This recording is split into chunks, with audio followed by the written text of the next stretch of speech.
የብርሃን ሞባይል ባንኪንግ እንዲህ ተሻሽሏል፣ ይበልጥ ዘመኗል። በብርሃን ፍጥነት ያሻውትን የሚፈጽሙት ጊዜውን የሚመጥን የሞባይል ባንኪንግ አገልግሎት ከብርሃን ባንክ። እስኪ መተግበሪያውን አፕዴት ያድርጉና አዲሱን አቀራረብ ይመልከቱ። የሚፈልጉትን በሙሉ በፍጥነት በቀላሉ ወዲያውኑ ገንዘብ ወደ አካውንት እንዲሁም ወደ ዋሌት መላክ፣ ክፍያዎችን መፈጸም፣ የአየር ሰዓት መሙላት፣ ስቴትመንት ማውጣት፣ ቀሪ ሂሳብ መጠየቅና ሌላም ሁሉንም በቀላሉ። አዲሱ የብርሃን ባንክ የሞባይል ባንኪንግ መተግበሪያ አሁኑኑ አፕዴት ያድርጉ። ብርሃን ባንክ እንደ ስማችን ብርሃን ነው ስራችን። ተመልሰናል አድማጮቻችን፣ ኤፍኤም ላይ ትገኛላችሁ። ፈረንሳይ ከሞሮኮ ያደረጉትን ጨዋታ እንመልከት። ፈረንሳይ ትናንትና አሸንፋ ወደ ቀጣይ ዙር ማለፏን ያረጋገጠችበትን ውጤት አስመዝግባለች። ግን ጨዋታውን እናንሳው፣ በጣም ጥሩ ጨዋታ ነበር። በተለይ በፈረንሳይ በኩል ለምን የዓለም ሻምፒዮን ይሆናሉ የሚል ግምት እንደተሰጣቸው በድጋሚ ያሳዩበት ጨዋታ ነበረ። እናንሳው ይህንን ጉዳይ። አዎ ልክ ነው ምሳ፣ ቅድም መግቢያችን ላይ እንዳነሳ ነው ዓለም ዋንጫ የሩብ ፍጻሜ የግማሽ ፍጻሜ ጨዋታዎች ላይ በጣም አልፎ ብቻ የሚታይ የዓለም ዋንጫ የአውሮፓ ዋንጫ ሌሎችም ትልልቅ ውድድሮች ላይ ብቻ የሚታይ በሩብ ፍጻሜ የደረሱ ቡድኖች ሁልጊዜ ተመጣጣኝ ናቸው ለማለት ያስቸግራል። ግን የዓለም ዋንጫው 8 የመጨረሻ ምርጥ ቡድኖች መሆናቸው ግን ግልጽ ነው እና በእንደዚህ አይነት ተቀራራቢነት መካከል አሉ ተብሎ በሚታሰቡ ቡድኖች መካከል እንዲህ አይነት የኳሊቲ የፐርፎርማንስ የጥራት ልዩነት ብዙ የተለመደ አይመስለኝም እና እንደው እንዴት ፈረንሳይ ምን ያህል ጨዋታውን ሳይቸገር እንዳሸነፈ ለማወቅ አንድ በጨዋታው ላይ የተፈጠረን ስፔሲፊክ ነጥብ ላንስ 28ኛው ደቂቃ ላይ የሞሮኮ ብሔራዊ ቡድን ምናልባት በጨዋታው ውስጥ ለመጀመሪያ ጊዜ አሽራፍ ሀኪሚ ለማጥቃት ወደፊት የሄደበት ቅጽበት ነበር እና ሁልጊዜም በሞሮኮ በኩል ያለው ችግር የሀኪሚን ስፔስ ማኔጅ ማድረግ ነው። ለማጥቃት በጣም ይፈልጉታል፣ ግን ከብራዚል ጋር እንዳየነው በሌሎችም ጨዋታዎች ላይ እንዳየነው የተጋጣሚ ቡድን ተጫዋቾች ከሱ ጀርባ ያለውን ክፍት ቦታ እንደ ሞሮኮ ብሔራዊ ቡድን ደካማው የመከላከል ስፍራ የመቁጠራቸው ነገር በጣም የተለመደ ነው እና በአንድ አጋጣሚ ወደፊት ሄደ። ከዛ በኋላ ነው የፈረንሳይ ብሔራዊ ቡድን ምናልባት በጨዋታው በሙሉ ያላገኘውን አይነት ስፔስ ያገኘው። ኦሊሴ ለኤምባፔ ሰጠው። ኤምባፔ ሳጥን ውስጥ ከገባ በኋላ በኑሰር ማዝራዊ ጥፋት ተፈጸመበት። አርቢትሩ የፍጹም ቅጣት ምት ሰጡ። ከዛ የፍጹም ቅጣት ምቱን ለመምታት ረጅም ጊዜ ወሰደ። ከ3 ደቂቃ በላይ በቪአር ቼክ ሲደረግ ቼክ ተደርጎ ያበቃ ከመሰለም በኋላ እንደገና አርቢትሩ ቆይ የፍጹም ቅጣት ምት አይደለም መሰለኝ ብለው ነገሩኝ ይላል ኤምባፔ። ስለዚህ ዘገየ እና በመዘግየቱ ቅር እንደተሰኘ ግልጽ ነው እና የፍጹም ቅጣት ምቱን መታ። በጣም ደካማ የፍጹም ቅጣት ምት ነበር እና ያሲን ቦኑ የፍጹም ቅጣት ምቱን አዳነ። የፍጹም ቅጣት ምት ማዳን ኤክስፐርት ነው። 4 የፍጹም ቅጣት ምቶችን በዓለም ዋንጫዎች አድኗል። ይሄ ሬከርድ ነው። አሁን ስለዚህ ፍጹም ቅጣት ምት አይደለም እያነሳው ያሉት። ማንሳት የፈለኩት ነጥብ ምንድነው፣ የፈረንሳይ ተጫዋቾች ያው የሰውነት ቋንቋ ኤክስፐርቶች ባንሆንም እኛ ያየነው የተጫዋቾቹ ስሜት ነበር። በጣም ትልቅ ሞመንት ሊሆን ይችላል። የዓለም ዋንጫ የሩብ ፍጻሜ ጨዋታ ነው እና መጨረሻ ላይ ከባድ ክፍያ ሊያስከፍል የሚችል ነው። ግን የፈረንሳይ ተጫዋቾችን ሁኔታ ካየች አንዱም የፈረንሳይ ተጫዋች የተጨነቀ አይመስልም። የፍጹም ቅጣት ምቶ ከተሳተ በኋላ ያን ያህል ሪላክስድ ነበሩ፣ ያን ያህል ተዝናንተው ነው ይጫወቱ የነበሩት። ጆፓርዲ አልነበረው፣ ምንም ውጥረት አልነበረው። እንደዚህ አይነት የጥሎ ማለፍ ጨዋታዎች ሁልጊዜ ውጥረት፣ ሁልጊዜ ጫና፣ የመሳሳት እድል በጣም አነስተኛ። የጥሎ ማለፍ ውድድሮች ባህሪ ደግሞ በአንዳንድ እንዲህ ባሉ ነጠላ ክስተቶች ላይ የሚመሰረት በመሆኑ ምክንያት ትልቅ ውጤት ሊኖረው የሚችል ትልቅ አሉታዊ ውጤት ሊኖረው የሚችል ነው አይደል? ግን የፈረንሳይ ተጫዋቾች ላይ በጭራሽ እንዲህ አይነት ስሜት አልነበረም። እንግዲህ ተጫዋቾቹ በትክክል በውስጣቸው እንደዚህ አይነት ስሜት ነበራቸው የሚለውን ማወቅ አይቻልም።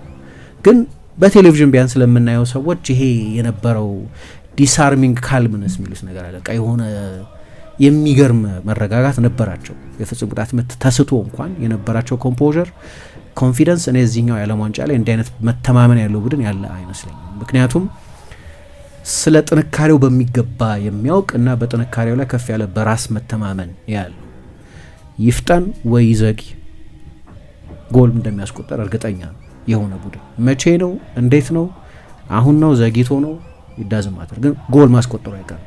የሆነውም እንደዛ ነው። ከሞሮኮ ጋር በነበረው ጨዋታ እንደዛ ነው የሆነው። ሌብለ የፈረንሳይ ብሔራዊ ቡድን ከጨዋታው የአርቢትሩ የፊሽካ ድምጽ ጀምሮ እስከ ጨዋታው ፍጻሜ ድረስ እጅግ በጣም ከፍተኛ ብልጫ ነበር። በመጀመሪያ አጋማሽ የሞሮኮ ብሔራዊ ቡድን 2 ጊዜ ብቻ ነው በፈረንሳይ ፍጹም ቅጣት ምት ሳጥን ውስጥ እንኳን የተገኘው።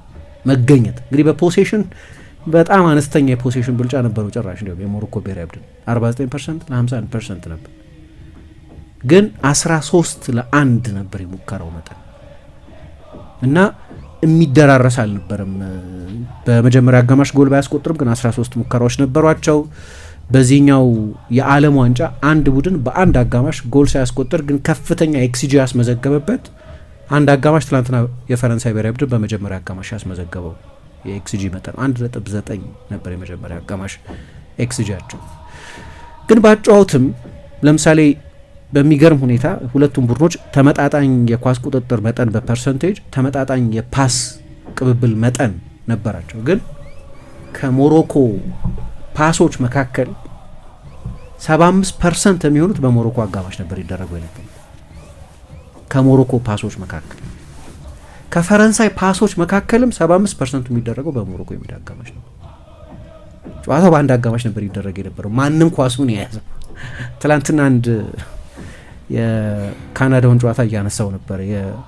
የሞሮኮ የአሰልጣኝ ቡድን አባላት የመጀመሪያ አጋማሽ ላይ የነበራቸው ግምገማ አንወጣም ከራሳችን የሜዳ ክፍል፣ ምክንያቱም ከቅብብሎቻችን መካከል 50%ቱ በእነሱ ግማሽ እኮ አይደለም፣ በእነሱ የሜዳው ግማሽ ኦልሞስት ግማሽ ወይ በመጀመሪያው 1/3 የሜዳ ስፍራ በራሳቸው 30 ሜትር ውስጥ ብቻ ነበር ይቆየ ነበረው፣ ፕሮግረስ አያደርግም። ከዛ ባሰ ትላንት እና 75% ቅብብላቸው የነበረው በራሳቸው የሜዳ አጋማሽ ነበር። የፈረንሳይ 75% ቅብብል የነበረው በሞሮኮ አጋማሽ ነበር። ይሄ ብቻ ይነግርሻል ምን አይነት ጨዋታ እንደነበር ትላንት። ጎል ባይቆጠርም ማለት ነው፣ ግን ደግሞ በጣም ብልህነት ያለበት አይነት የፕሬሲንግ አይነትም አዩ። በቦስተን ነው ጨዋታው የተደረገው፣ በጣም ኃይለኛ ሙቀት ነበር ይላሉ እና እንደ ልብ ፒኤስጂ እንደሚያደርገው የባየር ሚኒክ እንደሚያደርገው የክሎፕ ሊቨርፑል እንደሚያደርገው አይነት ፕሬሲንግን መጫወት በኢንተርናሽናል እግር ኳስም ከባድ ነው፣ ግን በተለይ ደግሞ በእንደዚህ አይነት የአየር ንብረት በጣም ከባድ ነው። ስለዚህ ሪለንትለስ የሆነ ፋታ የለሽ ለተጋጣሚ ቡድን ኦክሲጂን ማያስተርፍ አይነት ፕሬሲንግን ማድረግ አስቸጋሪ ስለሆነ በብልሃት ፕሬስ ማድረግ ያስፈልጋል፣ በብልጠት ፕሬስ ማድረግ ያስፈልጋል። ይሄ ፍሬንዚ የሚሉት አለ አይደለም፣ ውርር አድርገሽ ግብ ጠባቂው ቦኑ ወይ ሁለቱን የመሀል ተከላካዮች ወይም ሁለቱን 6 ቁጥሮች ፋታ ለመንሳት የሚደረግ ፕሬሲንግ አልነበረም። የታሰበበት የሞሮኮ ብሔራዊ ቡድንን የጨዋታ ዲኤንኤ ከግምት ያስገባ ፕሬሲንግ ነው የነበረው። ለምሳሌ ሁለቱ የመሀል ተከላካዮች ትላንትና ኑሰር መዝራዊ የመሀል ተከላካይ ሆኖ ነው ጨዋታውን የጀመረው ከኢሳ ዲዮፕ ጋር።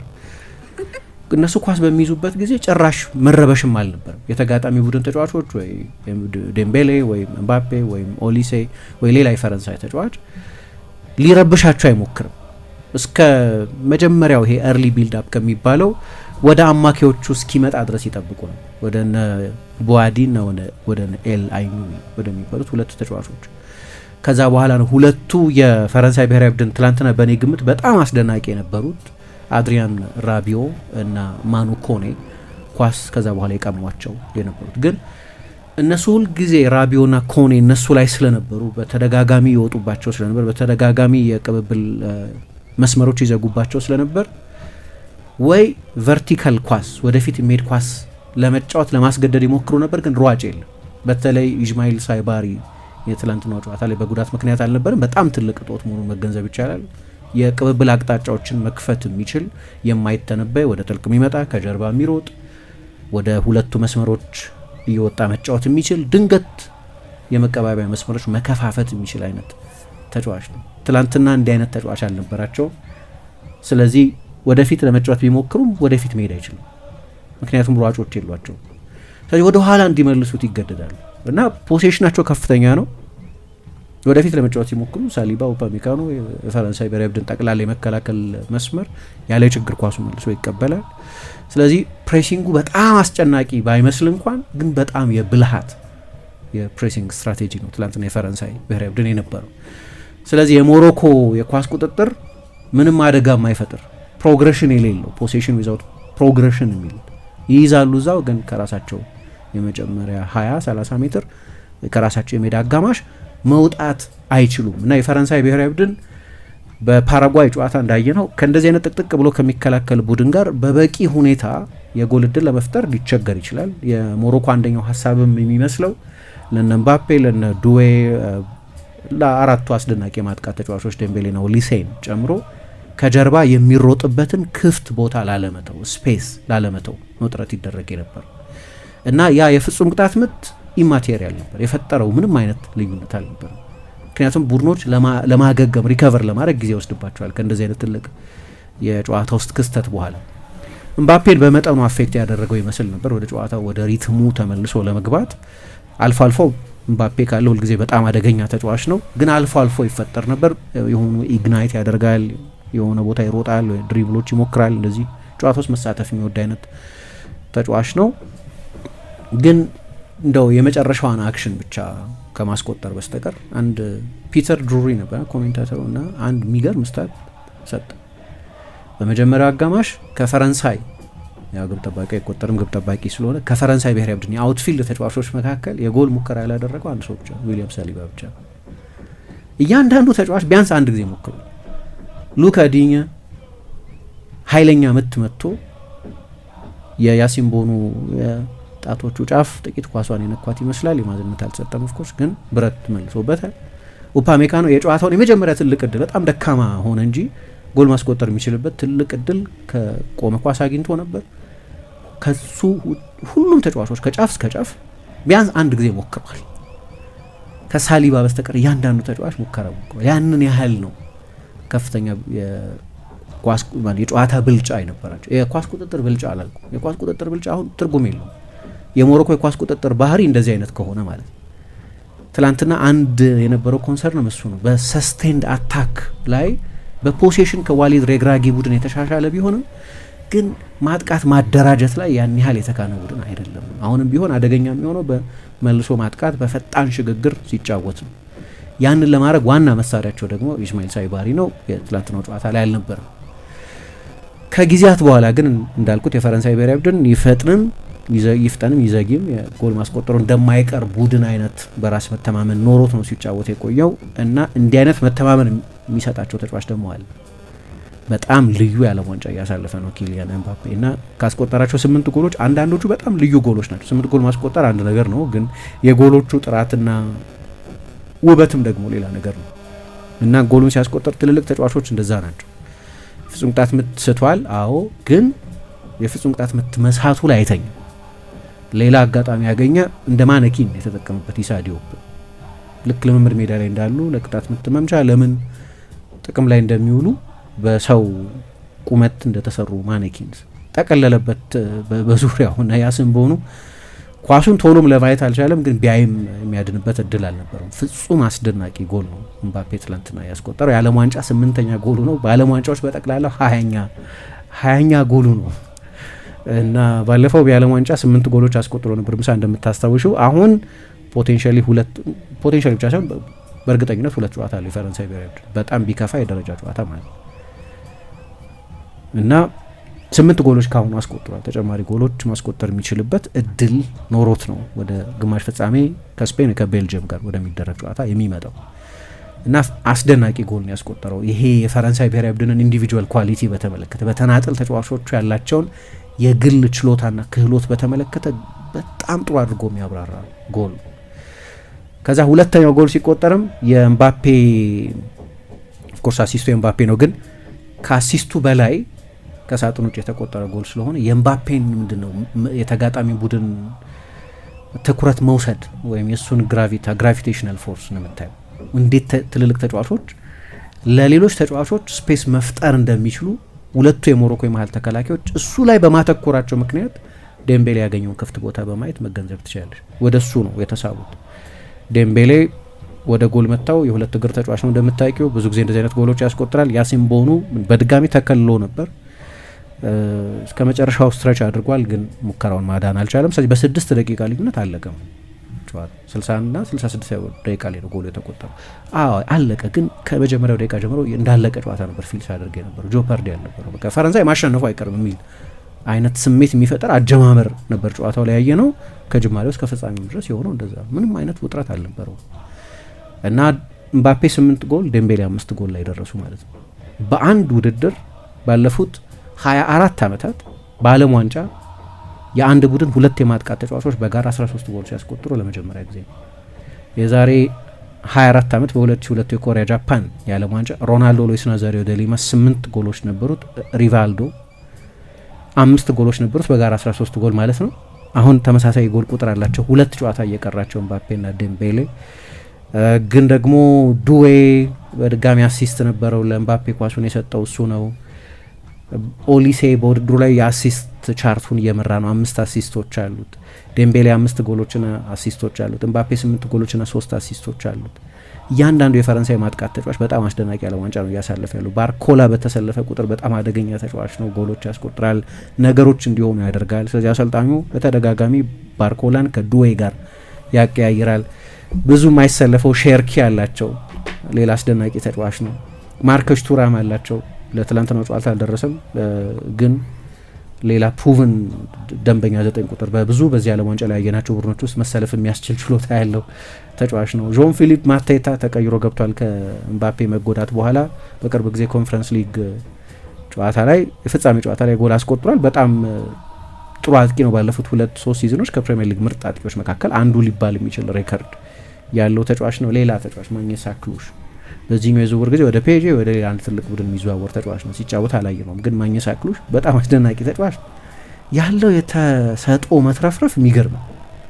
ጨዋታውን የሚጀምሩት ብቻ ሳይሆን የመሰለፍ እድል ያላገኙትን ተጫዋቾች ታይ። ኦሬሊዮ ሹዋሜኒ አልጀመረም ትላንትና ጨዋታውን፣ በድጋሚ ያላገገመው የ100 ሚሊዮን ተጫዋች ነው። ስለዚህ እና ባርኮላ ተቀይሮ ገብቶ ነው የተጫወተው። ያሏቸው የአማራጮች ብዛት ሁሉ የሚገርም ነው። ስለዚህ እኔ የፈረንሳይ ብሔራዊ ቡድን ለጊዜው አይታየኝም ማቆም የሚችል ቡድን። የምጓጓው ከስፔን ጋር እንዲገናኝ። ስለዚህ አሁን ከተቀሩት ቡድኖች መካከል የዓለም ዋንጫ ነው፣ ምንም ነገር ሊሆን ይችላል። የጥሎ ማለፍ ውድድር ነው፣ ምንም ነገር ሊሆን ይችላል። ሁሉንም ነገር መተንበይ አይቻልም። ሁሉም ነገር ስክሪፕትድ አይደለም። ግን ፖቴንሻሊ ምናልባት በጣም ፈታኝ የሚመስለው ቡድን አሁን ውድድሩ ላይ ከቀሩት ቡድኖች መካከል የስፔን ብሔራዊ ቡድን። ምክንያቱም ጥሩ ነው የእንግሊዝ ብሔራዊ ቡድን፣ ግን በብዙ ጨዋታዎች ላይ ሲቸገር አይተናል። በዚህኛው የአፍሪካ ዋንጫ ላይ ኮንጎን ለማሸነፍ ምጥ ነበር። ከሜክሲኮ ጋር በጣም ስፒሪትድ የሆነ ጠንካራ ተፋላሚነትን ያሳዩበት፣ ረጅም ደቂቃ በ10 ተጫዋች የተጫወቱበት፣ በአስቴካ ድል ያደረጉበት እና ስለ ቡድኑ ጠንካራ የስነ ልቦና ስሪት ያየንበት ነው። ግን በበርካታ የዓለም ዋንጫ ጨዋታዎች ላይ ተቸግሯል። ኢቭን የመጀመሪያውን 4-2 ክሮኤሽያን ያሸነፉበትን ጨዋታ ጨምሮ በሁለተኛው አጋማሽ 20 ደቂቃ አካባቢ እነዛን ጎሎች በማስቆጠሩ ምክንያት እንጂ በጨዋታው የመጀመሪያ አጋማሽ በተለይ በጣም ተቸግሮ ነበር። በሁለተኛው ጨዋታ በጋና ጨዋታ እንዴት እንደተፈተነ አይተናል። የዲአር ኮንጎ ጨዋታ ላይ ልክ እንደዚሁ ነበር። ኤክሰፕሽናል ቡድን የለም እዚህ የዓለም ዋንጫ ላይ። የአርጀንቲና ብሔራዊ ቡድን ባለፉት 2 ጨዋታዎች ላይ ከኬፕ ቨርድ እና ከግብጽ ብሔራዊ ቡድን ጋር እንዴት በጣር እነዛን ጨዋታዎች እንዳሸነፈ አይተናል። የቤልጅየም ብሔራዊ ቡድን ሩዲ ጋርሲያ ብዙ ክሬዲት መውሰድ ያለባቸው ይመስለኛል። ከዚህ በጣም በተሻለ ትውልድ ሮበርቶ ማርቲኔዝ ለአመታት ተቸግረዋል። አሁን ሩብ ፍጻሜ ድረስ መጥተዋል። በሽግግር ላይ ያለ እንደ ኩርቷ፣ ደብሮይነ አይነት የዛ ወርቃማ ትውልድ አባላት የሚባሉ ተጫዋቾች የመጨረሻ ትልቅ ውድድራቸው ነው። አዳዲስ እየመጡ ያሉ ተጫዋቾች አሉ። ሽግግር ላይ ያለ ትውልድ ነው። ግን ፈረንሳይ በደንብ መፍትሄ ይኖረዋል። ለቤልጅየም ብሔራዊ ቡድን እንዳልኩት እግር ኳስ ነው፣ አይታወቅም እንደዚህ። ግን ስታዩ በቃ ፖቴንሻሊ ይህንን የፈረንሳይ ብሔራዊ ቡድን ሊያቆም የሚችል ቡድን ካለ የሚመስለው የስፔን ብሔራዊ ቡድን። ስፔን ዛሬ ቤልጅየምን ካሸነፈች በግማሽ ፍጻሜ እናያቸዋለን ማለት ነው። የዛሬ 2 ዓመት በአውሮፓ ዋንጫ እንደሆነው ግን የአውሮፓ ዋንጫው ላይ ከነበረው የፈረንሳይ ብሔራዊ ቡድን በብዙ እጥፍ የተሻሻለ ቡድን ነው። ያኔ ከምባፔ በስተቀር ያኛው ቡድን ሌላ መፍትሄ አልነበረው። አሁን ይሄ ዋናው ተጫዋች ምባፔ ይሁን እንጂ የምባፔ ቡድን ብቻ አይደለም። ቅድም እንዳነሳሁት ከተለያዩ የማጥቃት ተጫዋቾች የሚመጣው አደጋ ማጥቃቱን አይነተ ብዙ አቅጣጫ ብዙ ያደርገዋል የፈረንሳይ ብሔራዊ ቡድን እና በጣም ኢንትሪጊንግ ይሆናል በግማሽ ፍጻሜ ሁለቱ ቡድኖች የሚገናኙ ከሆነ። ምክንያቱም ስፔንን ብቻ ነው አሁን ባለው ሁኔታ አሁን እስከ በዚህኛው የዓለም ዋንጫ ላይ በቡድኖች ላይ ባየነው ፐርፎርማንስ ይህንን የፈረንሳይ ብሔራዊ ቡድን ማስቆም የሚችል የሚመስል ቡድን ያለ። በሞሮኮ ብሔራዊ ቡድን በኩል ባሪኬድ ትልቅ ባስ ኳስ የሚቆጣጠር ግን ባስ ነው የነበረው ትላንትና። ስሌታቸውም እንደሆነ ይገባኛል፣ ግን ሀሳባቸው የሚመስለው ለእነዚህ ፈረንሳይ አደገኛ 4 የማጥቃት ተጫዋቾች ልክ ከካናዳ ጋር እንዳደረጉት የመሮጫ ክፍት ቦታ ላለመተው መጀመሪያ አካባቢ በጨዋታ ውስጥ ለመቆየት እና ሞመንቶች መርጦ ትክክለኛውን የጨዋታውን አጋጣሚ መርጦ ለማጥቃት ለመውጣት ጊዜ ለመምረጥ ያሰበ ቡድን ነበር።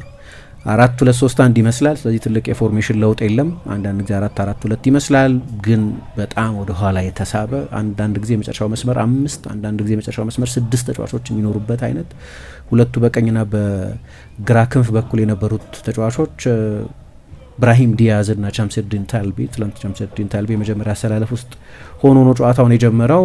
ንጹህ 9 ቁጥር አልተጠቀሙም። ኤልካኑስ የሚባለውን ተጫዋች ነው አሰልጣኙ የመጀመሪያ አሰላለፍ ውስጥ ያካተቱት። ግን በዚህኛው የዓለም ዋንጫ ላይ ይህንን ተጫዋች የበለጠ የሚዋጣለት ጠለቅ ባለ ፕሌሜኪንግ ሚና ሲጫወት ነው። የሳይባሪ አይነት ሙቭመንት፣ ቨርቲካሊቲ፣ ከጀርባ የሚደረግ ሩጫ ያለው አይነት ተጫዋች አይደለም። ለዛ ነው ወደፊትም ለመውጣት ተቸግረው የነበሩት እና ምናልባት የፓራጓይን ጨዋታ ቪዲዮ ብዙ እንዳጠኑ መገመት ትችላለች። መሳ የፓራጓይ ጨዋታ ላይ ያየ ነው። ፓራጓዮች በንጹህ የመከላከል ጥበብ ብቻ ሳይሆን ለየት ባለ ብዙ ጊዜ በኮፓ አሜሪካም በኮፓ ሊበርታዶሬስም በላቲን ውድድሮች ላይ የምናየው አይነት እንዴት በቪአር እንዳልታዩ ለመረዳት የሚያስቸግሩ አንዳንድ ተግባራት እየፈጸመ ነው ፈረንሳይ ለማቆም ሲሞክር የነበረው። ቲም ቪክሪት እዚህ ይለኛል ኮፓ ሊበርታዶሬስ ውስጥ ቪአር ሊጀምር ነው ሲባል ከተደናገጡት መካከል አንደኞቹ የፓራጓይ ተጫዋቾች ናቸው። የተለመደ ነው በላቲን ኮፓ አሜሪካ ውድድርን በቅርብ ጊዜ ስናይም በአመታትም ስናይ እንዲህ አይነት በአውሮፓ ውድድሮች ላይ የማናየው አይነት ብዙ ነገር አለው። ያንን ጨዋታ ያየ ሰው ይገነዘበዋል ምለው እሱ ልቶውና ግን ከመከላከል አንጻር የፈረንሳይ ብሔራዊ ቡድን የጎል ዕድሎች ለመፍጠር በጣም ተቸግሮ ነበር። ምክንያቱም ሎስት ኦፍ ሎ ብሎክ ነው የነበረው የፓራጓይ ብሔራዊ ቡድን። ከጀርባ ለምባፔ አይነት ራሱ ስፔስ መፍጠር የሚችል ተጫዋች ነው፣ ግን የበለጠ በጣም አደገኛ የሚሆነው ሰፊ የመሮጫ ቦታ ሲኖር ነው። ለሌሎቹም የፈረንሳይ ብሔራዊ ቡድን የማጥቃት ተጫዋቾች ይሰራል። ስለዚህ የሞሮኮ ብሔራዊ ቡድን አሰልጣኝ ይህንን ጨዋታ በተመለከተ ኖት የያዙ ይመስላል። መሮጫ ቦታ እንሰጣቸው፣ ስለዚህ በጣም በጥልቀት እንከላከላለን እና ኒውትራላይዝ እናደርጋቸዋለን ፍጥነት የማይኖራቸው ከሆነ እና ያንን ነበር ያደረጉት። በመጠኑ ሞሮኮን በተመለከተ ሁለት አይነት ባህሪ አይተናል። እኔ በዚህኛው በአዲሱ አሰልጣኝ ስር ያለው አንደኛው መሻሻል የሚመስለኝ የኳስ ቁጥጥር ጥራቱ ከፍ ማለቱ ነው። ሁልጊዜ አደገኛ ይሆናል ማለት ግን አይደለም። ምክንያቱም ለእኔ ትልቅ ጥያቄ ነበር፣ ሞሮኮ እንዴት ነው የሚጫወተው በዚህ ውድድር ላይ ይሄኛውን ጨዋታ በተመለከተ ምን አይነት ስትራቴጂ ነው የሚኖራቸው? ምክንያቱም በፖሴሽን በጣም የተሻሻለ ቡድን ቢሆንም እና ከሆላንድ ጋር ሁላችንን የሚያስደነቀን የፖሴሽን መጠን ቢኖራቸው ግን አደገኛ የሚሆኑት በትራንዚሽን ነው። ግን ሳይባሪ ከሌለ ትራንዚሽናል ማጥቃታቸው በቂ አደገኝነት አይኖሩም። ግን ምን አየን? ለምሳሌ ከሆላንድ ጋር በነበረው ጨዋታ በፖሴሽን የአግሬሲቭ ፖሴሽን የሚሉት በቃ ኳስ ቀምቶ ረጅም ሰዓት 70% 80% ኳስ የሚቆጣጠር አይነት ቡድን የነበሩ እና ከ20 ፓሶቻቸው መካከል የሆላንድ ጨዋታ ላይ አንዱ ብቻ ነው ረጅም የነበሩ። ከ20 ፓሶች አንዱ ብቻ ረጅም ሎንግ ፓስ የሚባል ይህ አንድ መንገድ ነው። ከዛ ከካናዳ ጋር መጡ። ካናዳ ደግሞ ከሆላንድ የተለየ ነው። ሆላንድ ጥሩ የፕሬሲንግ ቡድን አይደለም። ካናዳ ግን አሰልጣኙ ማን ናቸው? ጆሴ ማርሽ ማን ናቸው? የሬድቡል ሳልዝቡርግ ነው የሬድቡል ላይፕዚግ አሰልጣኝ ነበሩ። ሊድስን ሲያሰለጥኑ በቢኤልሳ ተመሳሳይ እግር ኳስ አሰልጣኝነታቸው ምክንያት የሊድስ አሰልጣኝ ሆኖ ኃይለኛ የፕሬሲንግ አሰልጣኝ ናቸው እና ካናዳ ደግሞ በዚህኛው የዓለም ዋንጫ ከውድድሩ ውጭ እስኪሆን ድረስ በሞሮኮ ብሔራዊ ቡድን በላይኛው የሜዳ ስፍራ ብዙ ኳስ ከሚቀሙ ቡድኖች መካከል አንደኛው ነበር። ስለዚህ ምን አደረጉ? ከ9 ፓሶቻቸው መካከል አንዱ ረጅም። በሆላንድ ጨዋታ ላይ ፕሬስ አያደርጋቸውም፣ ሴፍ ነው። ስለዚህ ከኋላ ተረጋግተው ያልተረበሸ ቢልዳፕ ነበራቸው። የካናዳ ጨዋታ ላይ ግን ካናዳ በተርኖቨር በመጨረሻው 30-40 ሜትር ላይ ኳስ እየቀማ በካውንተር ፕሬስ እንዳያስቸግራቸው ፕሬሲንጉን ባይፓስ ያደርጋሉ። ስለዚህ ከ9 ፓሶቻቸው አንዱ ረጅም ኳስ ነው። ምንድን ነው የሚያደርጉት የፈረንሳይ ጨዋታ ላይ ብለሽ ትጠብቂያለሽ? ፈረንሳይ ግን አስገደዳቸው። አንደኛ ያስሎ ከሆላንድ ጋር የነበረው ፖሴሽን ወዴትም እንዳይደርስ፣ ረጅም ኳስ የሚጫወቱ ከሆነ ደግሞ አውትሌት የላቸውም። ስለዚህ ሁለቱ ግዙፍ የፈረንሳይ መሀል ተከላካዮች ኳሱን ቀምተው በሰከንድ ውስጥ ኳሱ ወደ እነሱ ተመልሶ ይመጣል እና ምንም ማድረግ የሚችሉበት እድል አልነበራቸውም በሚያስገርም ሁኔታ። ስለዚህ ለእኔ ሞሮኮ እንዴት ነው የሚጫወተው የሚለው ኢምፖርታንት ነበር። ግን ኳስ ይዞ ምንም አደገኛ ያልሆነ በቂ የጎል እድሎች መፍጠር ብቻ ሳይሆን ምንም የጎል እድል ማይፈጥር የተጋጣሚው ቡድን ሳጥን ውስጥ ካልደረስ ሙከራ ማድረግ አትችልም። የመጨረሻው 30 ሜትርም ላይ አይደርሱ ነበር። ቅድም እንዳልኩት በመጀመሪያው አጋማሽ 75% ፖሴሽናቸው በራሳቸው ሜዳ፣ የፈረንሳይ 75% ቅብብል በሞሮኮ ሜዳ ነው የነበረው። ስለዚህ በሞሮኮ በኩል ይገባኛል አሰልጣኙ ለምን ስፔስ ለመከልከል እንደፈለጉ። የፍጹም ቅጣት ምት የተገኘበትም ክስተት አንድ ማስጠንቀቂያ ነበር። አንዴ ነው ሀኪሚ በነዛ ደቂቃዎች ወደ ላይ የወጣው እና በሱ በኩል ነው ያ የፍጹም ቅጣት ምት የተገኘ እና እሷ ማስጠንቀቂያ ነው። ግን ደግሞ ሀኪም ወደፊት መሄድ ከሆነ ያንን ቨርቲካል ሩጫ ማያደርግ፣ ምክንያቱም ዝም ብሎ ቀኝ መስመር ተከላካይ አይደለም አሽራፍ ሀኪሚ። በጣም ኃይለኛ የማጥቃት መሳሪያ ነው። በክለብ እግር ኳስ በፔዥ እንዳየ ነው። ግን በኢንተርም በቦሩሲያ ዶርትሙንድም በነበረበት ጊዜ ዊንግ ባክ ሆኖ ያኔ ደግሞ እንዲያውም በባክ ትሪ ሲስተም ውስጥ የሚጫወት ዊንግ ባክ ስለነበር ሁልጊዜም ከመከላከሉ ይልቅ ማጥቃቱ ነው የበለጠ አደገኛ የሚያደርገው። ካልወጣ ደግሞ በፍርሃት እንዳይወጣ አታደርጊውም። ካልወጣ ደግሞ ሞሮኮ ጭራሽ ማጥቃት አልነበረውም። ዋን ዳይሜንሽናል ምናምን ሳይሆን ነን ዳይሜንሽናል፣ ምንም ወዴትም አይሄድም፣ መውጣት አይችሉም። እና ምናልባት በእነዚህ ሁለት ሀሳቦች መካከል ግራ ተጋብተው ሊሆን ይችላል። ግን ፈረንሳይ ለሶስተኛ ተከታታይ የዓለም ዋንጫ ግማሽ ፍጻሜ ደርሳለች። ያለፈው 20 ዓመት ምርጡ የዓለም ዋንጫ ቡድን፣ ያለፈው 30 ዓመት ከ7 የዓለም ዋንጫዎች 4ቱን ፋይናል ተጫወቱ። 2ቱን አሸንፏል፣ 2ቱን በፍጹም ቅጣት ምቶች ነው የተሸነፈው። አሁን ደግሞ ሶስተኛ ተከታታይ የዓለም ዋንጫ ፋይናል ደርሷል። ይሄ ከረጅም ጊዜ በኋላ ለመጀመሪያ ጊዜ ነው ሴሚ ፋይናል በፈረንሳይ እግር ኳስ ታሪክ የመጀመሪያው ነው። ከብራዚል 1994-98 ነው 2002 ከደረሰው በኋላ ተከታታይ ውድድሮች ላይ ሁሉንም ፋይናል ተጫውቷል። ኢንፋክት ከዛ በኋላም የመጀመሪያው ቡድን የሆነው እና የዴሾ የትልልቅ ቶርናመንቶች ሪከርድም በጣም አስደናቂ ነው። በመጥፎ ውድድሮች ላይ እንኳን ግማሽ ፍጻሜ ዛሬ 2 ዓመት የነበረው የአውሮፓ ዋንጫ ላይ እንዳየ ነው ቡድኑ በክፍት ጨዋታ ጎል ለማስቆጠር ቢቸገር ማጥቃቱ ብዙ ቢታማም ግን ሴሚፋይናል ድረስ ተጉዞ የነበረ ቡድን ነው። የቶርናመንት ሪከርዱ የዲዲዬ ዴሾ የቶርናመንት ሪከርድ በጣም አስደናቂ ነው። በሞሮኮ ብሔራዊ ቡድን በኩል አንዳንድ ውሳኔዎች ወስነዋል። እንግዲህ እንደምታውቂው ቻዲ ሪያድ የሚባል የመጀመሪያ ተመራጭ ከኢሳ ዲዮፕ ጋር እዚህኛው የዓለም ዋንጫ ላይ ብዙ ጨዋታዎች ይጀምር ያየ ነው። ተከላካያቸው ተጎድቶባቸው በሁለት ዲፓርትመንቶች በጣም ወሳኝ ተጫዋቾቻቸውን አጥተዋል እና አንዳንድ ሺፍት እንዲያደርጉ ተገደዋል። ለምሳሌ ኑሰር መዝራዊ የመሀል ተከላካይ አይደለም፣ በመደበኝነት መጫወት ይችላል። የመሀል ተከላካይ ሌፍት ሳይድድ ሆኖ በተለይ አላስታውስም፣ ወደ ግራ የሚያደላ የመሀል ተከላካይ ሆኖ ብዙ ሲጫወት አላስታውስም። የመሀል ተከላካይ ሆኖ መጫወት ይችላል፣ ጌም ኢንተለጀንሱ ከፍተኛ ነው። ግን ያሳጣቸው አንደኛው ነገር ለምሳሌ በፖሴሽን ጊዜ ከግራ እየተነሳ ወደ መሀል የሚገባ ኢንቨርት የሚያደርግ ፉል ባክ ነበር። ከሱ ይልቅ እሱን ወደ መሀል ማስገባት ፈልገው ስለነበር ሳላይ ዲን የሚባለውን ተጫዋች ነው የግራ መስመር ተከላካይ አድርገው ያስጀመሩት። ግን ደግሞ ያው አንዱ የሚመስለኝ ፈረንሳይ በረብድ ፊዚካል አጥቂ የለውም ስል ለምሳሌ ማቴታ በኋላ ገባ አይደል? ግን ማቴታ አይጀምርም። አሁን አንዳንዴ እንደ ኑሰር መዝራዊ አይነቱን ለመሀል ተከላካዮች በቁመት ያን ያህል ግዙፍ ያልሆነው ተጫዋች መሀል ተከላካዮች አጠገቡ ካለው ከዲዮፕ ጋር ወይ ከፈረንሳይ ሁለቱ የመሀል ተከላካዮች ጋር ብታወዳድሪው እንኳን በግዝፈት ግዙፍ በቁመትም ረጅም የሚባል አይደለም። ምባፔ በጣም ኢንቴሊጀንት ተጫዋች እንጂ ጉልበተኛ የአየር ላይ ኳሶች ለማሸነፍ የሚሞክር ጀርባውን ለጎል ሰጥቶ የሚጫወት አይነት አጥቂ አለ።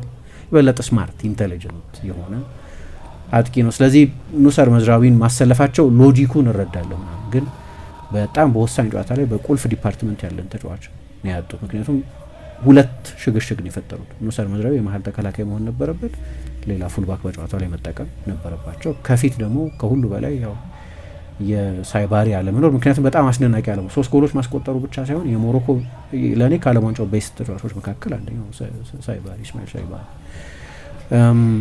እሱ አልነበራቸውም። በኋላ እንግዲህ በሞቢሊቲው ምክንያት ሊሆን ይችላል ሶፊያን ራሂሚ የሚባለውን ተጫዋች ቡድናቸው ጎል ከተቆጠረበት በኋላ የመጀመሪያ ለውጦቻቸውን ሲያደርጉ ነው ያስገቡት እና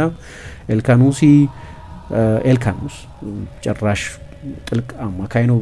የሳይባሪ አይነት ኢንቴሊጀንት ሩጫዎች ያሉት ተጫዋች አይደለም። ስለዚህ ምንም ፈተና ሊሆንባቸው አልቻለም እና በዚህ መንገድ እንግዲህ ጨዋታው ተጠናቋል። 2018፣ 2022፣ 2026 ላይ ነው ለዓለም ዋንጫ ፍጻሜ እንግዲህ በተከታታይ የደረሱት። አሳሳቢ የነበረው እዚህ ጨዋታ ላይ የምባፔ የተጎዳ መምሰል ነው። በተለይ ተጠባባቂ ወንበር ላይ ተቀምጦ በረዶ ታስሮለት ምናምን እየታየ ስለነበር ግን ለጥንቃቄ ሲባል ነው። በኋላ ሴሌብሬሽኑ ላይ እንዳየ ነው የሚያሳስብ ነገር አልነበርም። ምክንያቱም ትልቅ ራስ ምታት መፍጠር የሚችል አይነት ጨዋታ ነው የነበረው እና ፍጹም ተቆጣጥሮ አሁን ያለፉት 2 የሩብ ፍጻሜ ጨዋታዎቻቸው የተወሳሰቡባቸው ነበሩ። ለምሳሌ 2018 ላይ አርጀንቲናን 4-3 ነው ያሸነፉት። 2022 ላይ እንግሊዝን 2-1 ነበር ያሸነፉት። ሃሪኬን ባለቀ ሰዓት የፍጹም ቅጣት ስቶ እንጂ ወደ ኤክስትራ ታይም ሊገባ ይችል ነበር። ግን ከመጀመሪያው ጨዋታ የመጀመሪያ አጋማሽ በስተቀር ከሴኔጋል ጋር በነበረው ጨዋታ የመጀመሪያ አጋማሽ ከሆነው በስተቀር የፈረንሳይ ብሔራዊ ቡድን ፍጹም የተቸገረበት ጨዋታ አልነበረም። ሁሉንም ጨዋታዎች በተዋጣለት መንገድ ልክ ትላንትና እንዳደረገው ነው ዶሚኔት አድርጎ የወጣው። ከሁሉ በላይ ትልልቅ ግለሰቦች አሉት። ሌላ ግን ብዙ ጨዋታዎች የሚቀይርበት አሰልጣኙ አንድ በተለይ ደግሞ ልክ እንደዚህ እንደ ሞሮኮ አይነት የሎ ብሎክ ማይመስል ግን በጣም ሎ የሆነ ኳስ ስለሚይዙ ነው የሎ ብሎክ ማይመስለው፣ ግን ማለት ሳጥን ብቻ የሚከላከሉ ባለመሆነ ከኳስ ጋር ለመከላከል የሚሞክር ቡድን መሆኑ ካልሆነ በስተቀር ሎ ብሎክ ነው የተጫወተው። ትልቅ ምሽግ ነው የነበራቸው እና አንድ በተደጋጋሚ የማየው ለውጥ የመጀመሪያ የሴኔጋል ጨዋታ ላይ ያየ ነው። የቀኝ ክንፍ ተጫዋች ሆኖ ነበር ማይክል ኦሊሴ የጀመረው፣ ወደ መሀል አስገባ እና ከዛ በኋላ ማይክል ኦሊሴ ከኤምባፔ ጀርባ ያለው ተጫዋች ሆኖ ነው የቀጠለው። ትላንትና የሙሉ ጊዜ አልነበረም ለውጡ፣ ኢንተርሚተንት ነው። አንዳንድ ጊዜ እንዳይተነበ የቡድኑ ማጥቃት፣ አንዳንዴ ኦሊሴ ወደ ቀኝ ይወጣል፣ ዴምቤሌ ወደ መሀል ይገባል፣ ጎሉን ያስቆጠረበት ቦታ አይነት ማለት ነው እና ቶሎ ቶሎ ቦታ ይቀያየሩ ነበር፣ ሮቴት ያደርጉ ነበር። ያ ደግሞ ኮንፊውዥን ፈጥሯል በሞሮኮ በብሔራዊ ቡድን በኩል እና በዛ መንገድ እንግዲህ ጨዋታውን አሸንፈው ወጥተዋል። በጣም ነው ኢምፕሬስ ያደረገኝ። የሞሮኮ ብሔራዊ ቡድን በኩራት ነው ከውድድር ውጭ የሆኑ በጣም ጥሩ የዓለም ዋንጫ ነው በድጋሚ ያሳለፉት። ትላንትና ስናነሳ እንደነበረው የሞሮኮ ፉትቦል የቅርብ ዓመታት እድገት በጣም አስደናቂ ነው። ግን ትላንትና በተመጣጣኝ ቡድኖች መካከል የተደረገ ጨዋታ ግን አለ።